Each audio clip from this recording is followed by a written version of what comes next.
تجدید عہد۔ مجھے اپنی پیاری ماں سے کیا وعدہ ہر حال میں نبھانا تھا، اور یہ اسی صورت میں ممکن تھا جب میں غم کی ہواؤں سے اپنے خوابوں کے چراغ بجھا لیتا۔ سو دکھ کو دل میں دفن کیے میں نے ایک بار پھر آنسوؤں سے دامن چھڑایا اور پوری سنجیدگی سے اپنے مقصد کی تعمیل کے لیے کوشش کرنے لگا۔ مجھے سب سے پہلے اپنے اسپانسر کی تلاش کرنا تھا۔ مجھے اگلے کئی دن دماغ لڑانے کے باوجود مسئلے کا حل مجھے سمجھ ہی نہیں آیا، اور میں اسی تلاش میں الجھا رہا۔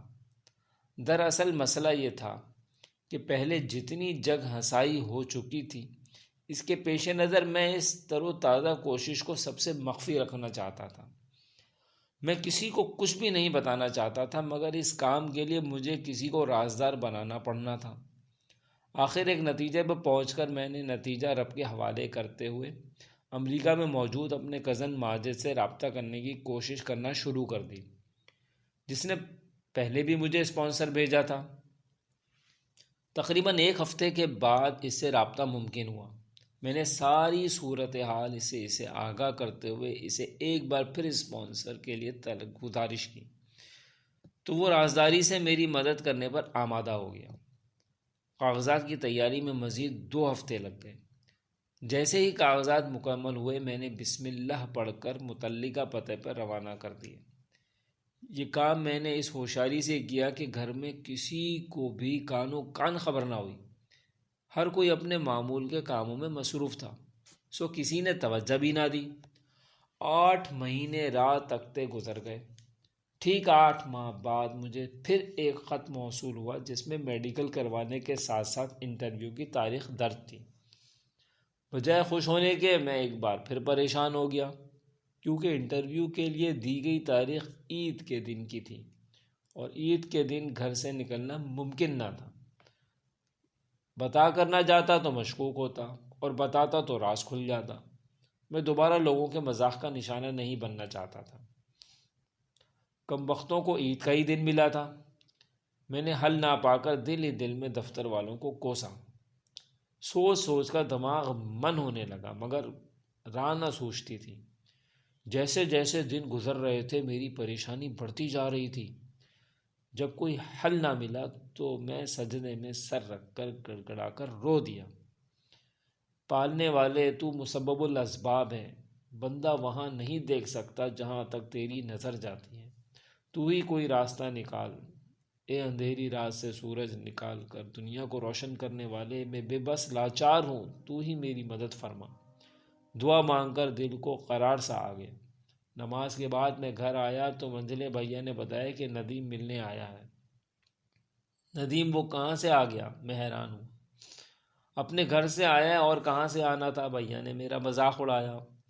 نہیں بھیا، میرا یہ مطلب نہیں ہے۔ دراصل وہ کچھ دن پہلے آزاد کشمیر گیا تھا اپنے ننیال کسی شادی میں۔ جاتے ہوئے کہہ رہا تھا کہ اب اتنی دور جانا ہے تو کچھ دن رہ کر ہی آؤں گا۔ اس لیے اس کے آنے کا سن کر میں حیران ہوا ہوں، اور اتنی جلدی کیسے آ گیا؟ میں نے اپنی بات کی وضاحت کی۔ اسی لیے وہ کہہ رہا تھا کہ سلمان کو بتا دیجیے گا کہ میں آتے ہی اسے ملنے آؤں۔ اب وہ جیسے ہی گھر آئے میرے پاس آ جائے۔ جی بھیا، میں ابھی اس سے مل کر آیا۔ میں نے بھیا کو بتا کر گھر سے نکلنے کی وہ آ گیا ہے تو پھر کیسا مسئلہ اور کیسی مشکل؟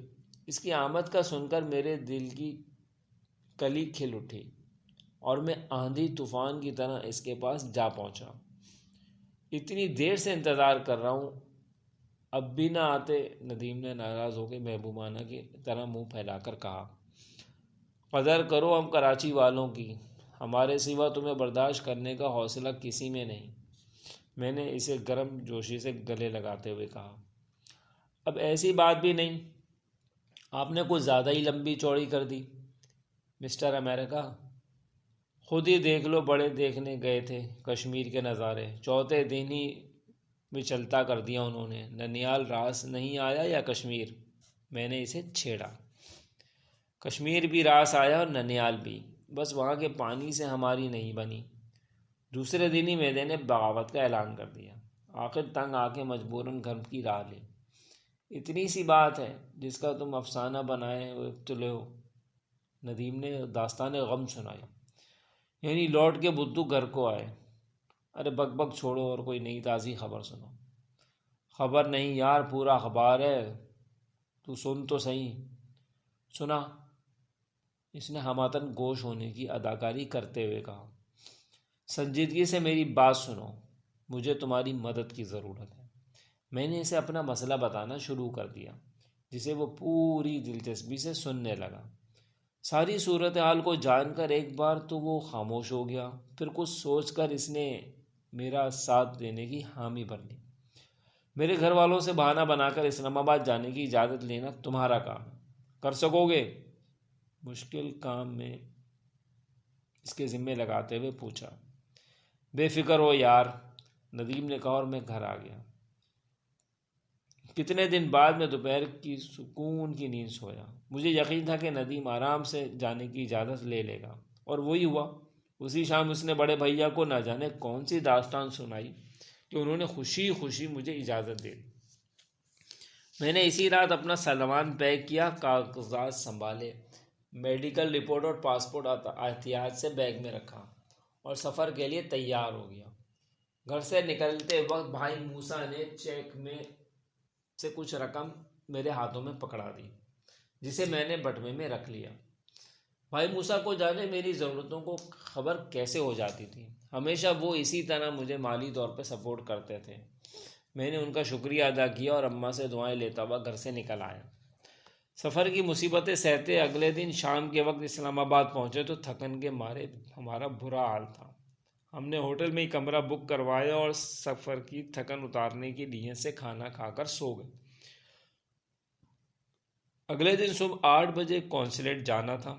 ہم نہا دھو کر تازہ دم ہونے کے بعد فائل تیار کرنے کے ارادے سے بیگ سے کاغذات نکالے اور پاسپورٹ نہ پا کر میرے ہوش اڑ گئے۔ میں نے بار بار سفری سامان کو کھنگالا مگر پاسپورٹ کو نہ ملا۔ صحیح معنوں میں میری آنکھوں تلے اندھیرا چھا گیا اور میں سر پکڑ کر بیٹھ گیا۔ قسمت کی سختی سائے کی طرح میرے ساتھ لگی تھی، میں چاہ کر بھی اس سے جدا نہیں ہو پا رہا تھا۔ دوپہر تک تیز بخار مجھے لپیٹ میں لے چکا تھا۔ دل کا غبار بخار کی صورت جسم جلانے لگا۔ ندیم بیچارے کے ہاتھ پاؤں پھول گئے۔ وہ مجھے کبھی دوا دیتا، کبھی دعا۔